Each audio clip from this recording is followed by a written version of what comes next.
Yo guys, kasama sa Kabing 1, Baz Velocity X, at syempre, bago po tayo mag-start, in 3, 2, 1, let's go, Pokemon!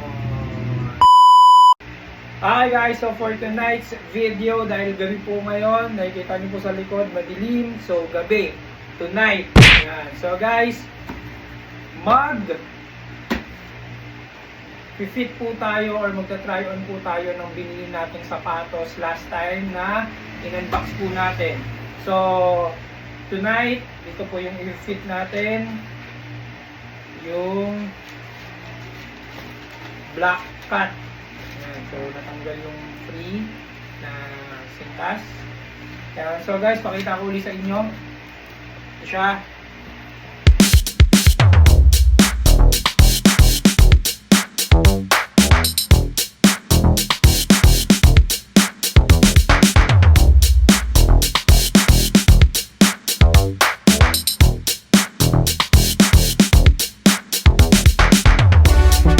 So guys, i-fit po natin to ngayong gabi.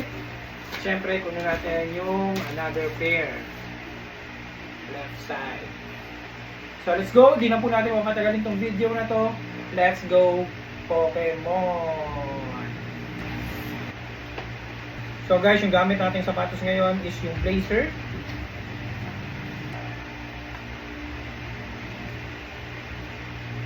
And now guys, fit natin to. Hindi ko pa siya, actually guys, hindi ko pa naayos yung sintas na ito. Saka na natin ayusin lahat-lahat.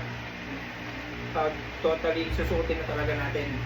So ngayon guys, fitting lang po muna. And again, this is size 43 or 9.5. Ayan, so may mga ka-size ako, yan.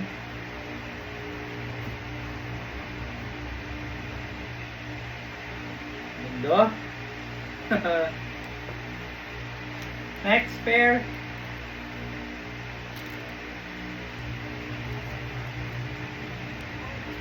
And yun lang.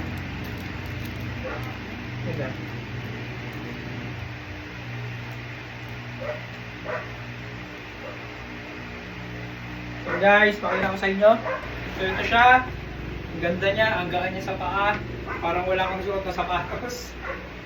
Ayan. So yun yung front. Right side. Back.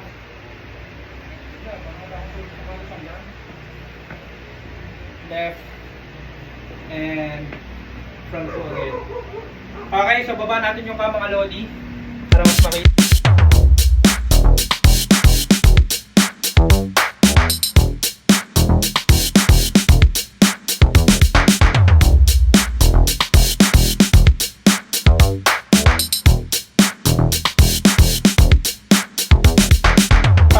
This time guys, lapitan natin. Tingnan nyo ng malapitan. Let's go!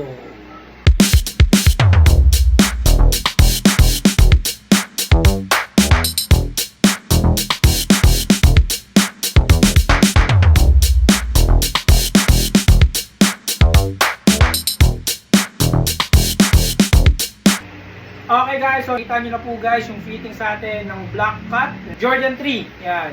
Jordan 3 Retro Black Cat. So yun guys, 9.5 yung size nito. And again guys, sa mga nandito po nanonood sa ating YouTube channel, huwag niyo pong kalimutan mag-like, subscribe at hit ang Deathlock Bell para lagi po kayo updated sa mga vlogs, sa mga videos na lalabas dito po sa ating channel. At syempre guys, nandito naman po sa ating Facebook, huwag niyo pong kalimutan mag-like, follow, and share. And syempre guys, sa mga gusto po ng mga ganitong item, huwag niyo pong kalimutan mag-iwan ng comment sa comment section para ma-assist ko po kayo kung saan po nakakabili ng mga ganitong klaseng sapatos. And again guys, Baz Velocity X, peace out. Sana po.